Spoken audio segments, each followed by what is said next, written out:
Now let's get started cooking.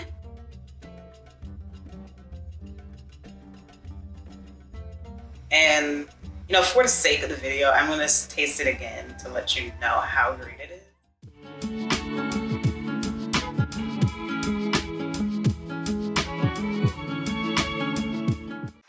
Hello explorers, Kid Explorer here, and I'm back with another bringing travel into my home, into my kitchen with a cooking experience from the Spicery. And today we are going to be cooking Persian Kuku Sabzi and chicken kebabs. So I feel like you can't go wrong with the chicken kebabs. So let me tell you a little bit about this recipe and show you the spices. So this recipe has 2 out of 5 peppers, meaning it's not that hot, but it takes 40 minutes to prep and 1 hour and 30 minutes to cook. And here is what the recipe should look like. So a little bit about this recipe. Persian cuisine has a history steeped in herbs and spices, which plays a huge role in making it one of the most celebrated cuisines in the world. The meal starts with an omelet called Kuku Sabzi that in typically Persian style is stuffed with herbs, sabzi, and served with a beetroot yogurt, Mast or Laboo. Our main features succulent marinated chicken subtly spiced with the Persian version of garam masala, avia. Hopefully I'm saying that right. On the side is fragrant saffron rice cooked with butter using a classic technique so that the base, a much fought over delicacy called kitatheexplorer, becomes crisp while the top steams. So let's look at the spices. So as always, they send a free sample, which is the chili garlic chutney spices. And the rest of these spices we will be using in today's meal. So first up, we have the sumac blend spices. We have the chicken spices, the pickle spices, the saffron blend, the Mast blend, yogurt herbs, finally the Kuku Sabzi blend. Now, as always, I buy my food and get it delivered. So I have gotten the food, I've gotten the ingredients, and I will take you over to that area of the kitchen to show you what ingredients we need for this meal. Let's head over there. So these are the ingredients that we will use in today's meal. So we have 600 grams of diced chicken. They say thighs are best.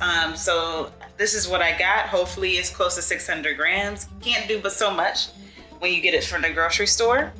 You need 2 onions. 1 onion needs to be finely chopped. The other onion needs to be 3/4 of it thinly sliced, and the remaining 1/4 needs to be coarsely grated. Hopefully you can see that in there. Then we need garlic. So I always use this. We'll need 2 cloves of garlic, finely chopped, 1 medium carrot, peeled, half lengthways, then thickly sliced. We'll need 100 grams of radishes, halved. We'll need 300 grams of ready cooked beetroot, not in vinegar, coarsely grated.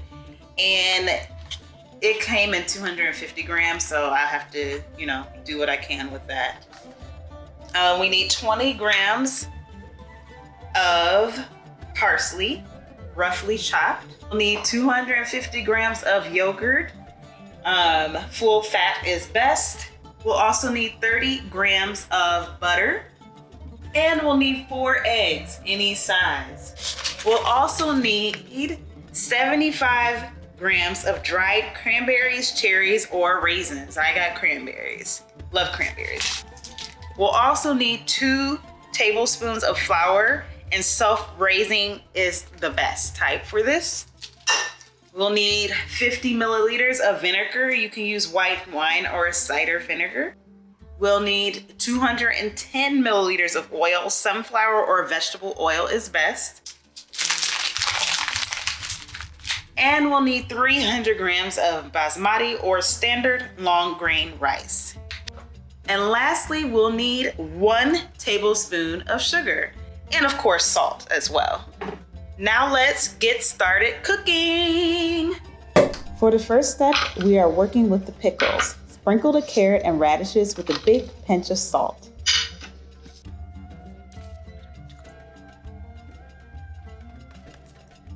Okay, we're on to the next step, number 2, which is for the chicken kebabs. First, you're gonna mix the chicken with the grated onion, garlic, chicken spices, 50 grams of yogurt, and 3/4 teaspoons of salt.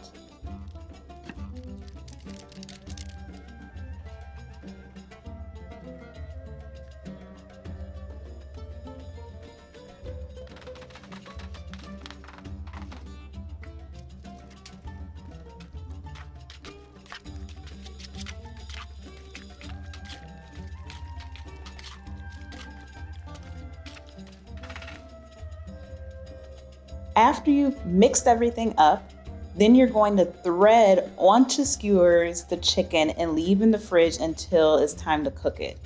Now, I must note, I thought I had skewers from when I had chocolate covered strawberry fountain situation going on, but I did not. But I did have these popsicle sticks from a project that my nieces had when they were here a few years ago. So I was like, these will work, and that's what I did. They still work perfectly fine.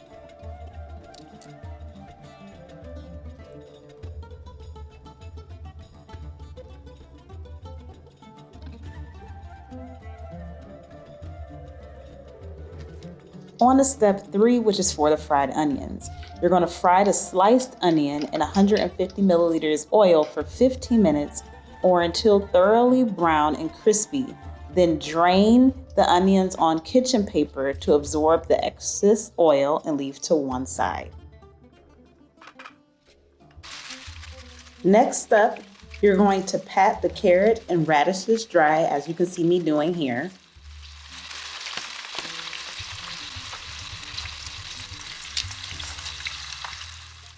Then you're going to boil 100 milliliters water with the vinegar, 1 tablespoon sugar, and the pickle spices for 1 minute. Pour the pickling liquid, including all the pickle spices, over the salted carrots and radishes, then leave to one side to infuse.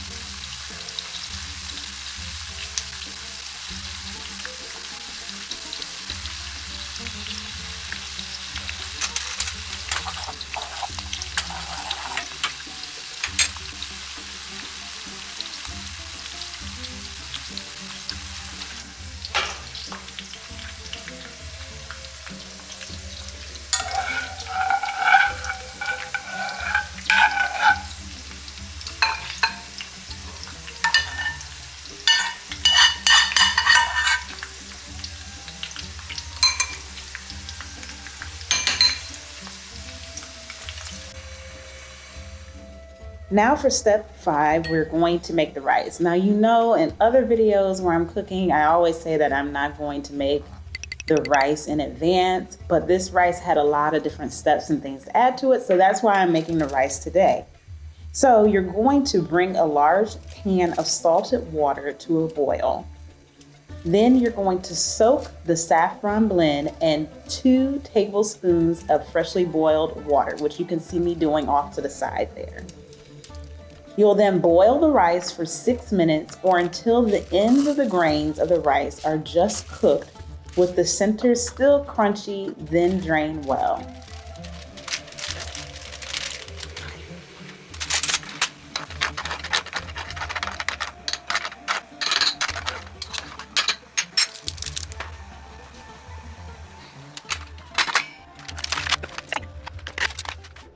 Next, we're going to create the matzo laboo. So you're going to mix the beetroot with 50 grams yogurt, the matzo laboo blend, and a pinch of salt, and leave to one side.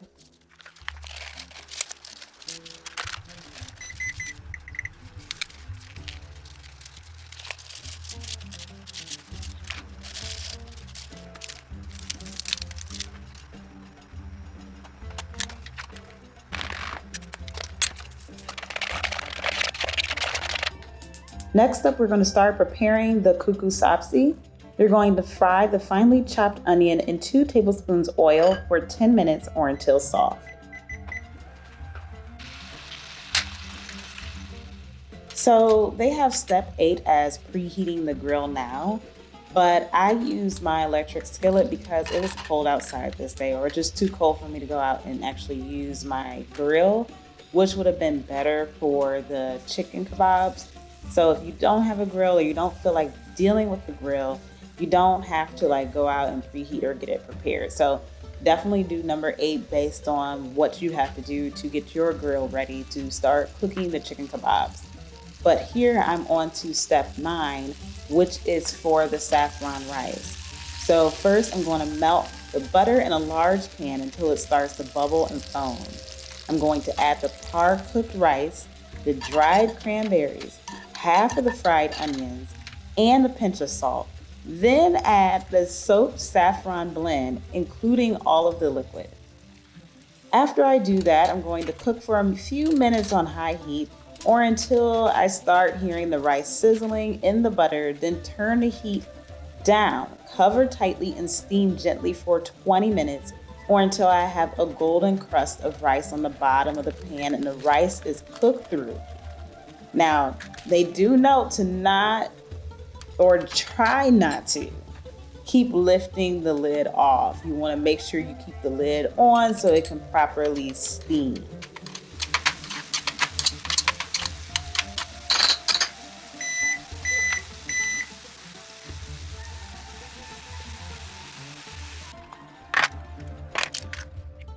Okay, now for the next step, which is us going back to the kuku sabzi.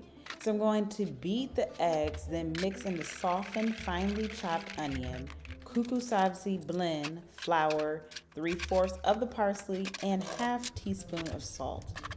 I will then heat the remaining 2 tablespoons oil in a frying pan, then pour the egg mixture and fry for 5 minutes or until just set. Place under the grill for 1 minute or until cooked through, then slide onto a serving plate and leave to one side.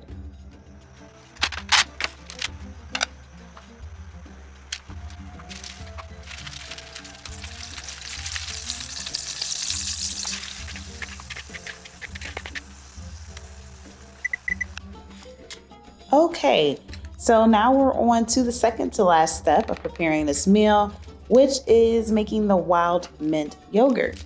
So you're going to mix the remaining 150 grams yogurt with the yogurt herbs and a pinch of salt and leave to one side.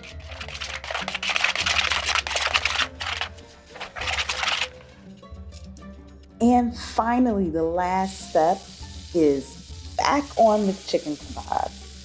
So you're going to grill the chicken, including all of the marinade, for 5 minutes on each side or until beginning to char around the edges and cook through.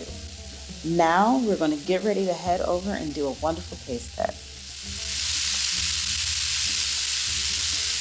Okay, explorers, I have cooked this delicious Persian meal, and I'm not gonna lie, I tasted some food along the way. I usually don't, but the rice looked incredible and I couldn't resist. So let's go over each of the dishes and do a taste test of the other things I did not taste yet. I'm still gonna taste the rice so you can see the final product of it. All right, so first up is the pickled carrots and radish. Just to let you know, when I last left you, it was sitting in a liquid pickling, but right after I finished doing everything, it instructed me to drain the liquid off to discard it. So that was the final step with this. I'm just gonna take a bite. Neither here nor there. I mean, I'll eat it, but it's not like a favorite thing for me, and I'm scared to taste radishes. I've never tried them before. All right, up next is the Mast or Laboo. This has beets in it. We'll see how I feel about this.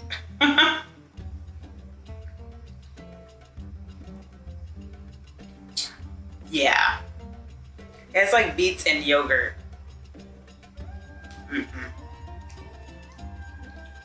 That's not it. This is nasty. I do not like beets. I mix with yogurt. Yeah, not it. All right, up next is the wild mint yogurt. This shouldn't be too bad, I hope.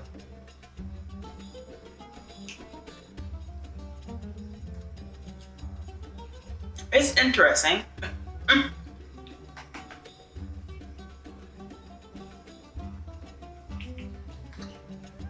It's manageable. I can see serving this with the other stuff and then being a nice little side to it. I wouldn't eat this by itself, that's for sure. Up next is the saffron rice that I've taken several bites of. Look how good oh my God. Look at how good it looks. Like, oh my gosh. And you know, for the sake of the video, I'm gonna taste it again to let you know how great it is.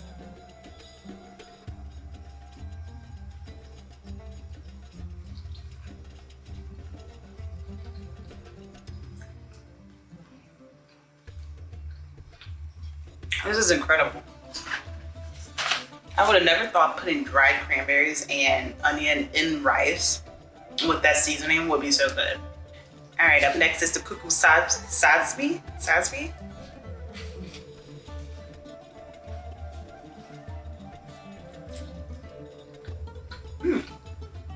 That is really good. Oh my God. Like, I almost want to get another bite. Wow, it's really good. And the last thing is the chicken kebabs. And for the last thing, it says to put this sumac blend over top of the chicken as well as the remaining parsley. So let me do that real quick. All right, so here is the final touch of the chicken kebabs.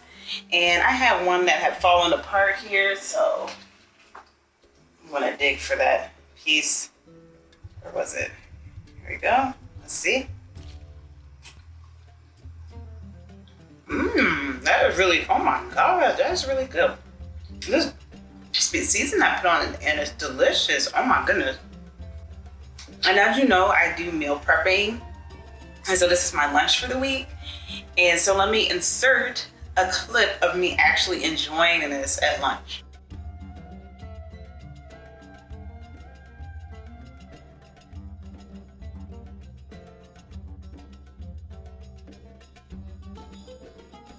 All right, so this meal was incredible. I was quite nervous, not gonna lie, when I looked at the box and I'm like, these ingredients, oh no. But this meal actually turned out to be really good. Now that beet mixture is not it. That's just not it. It's probably gonna end up going to waste. I cannot eat that. I can't even force myself to eat that. You did not see that on my lunch plate because I cannot eat that. But I really enjoyed this meal. If you would like to do world traveling in your kitchen, definitely check out the link below to the Spicery. It is not an affiliate link, it's just a link for you to go and purchase your own box or your own subscription to cook from another country in your home. So if you enjoyed this video, make sure you hit that like button. Please don't forget to subscribe and hit the notification bell. It is free for you to subscribe and hit the notification bell, and it helps out my channel so I can provide you better and more content in the future.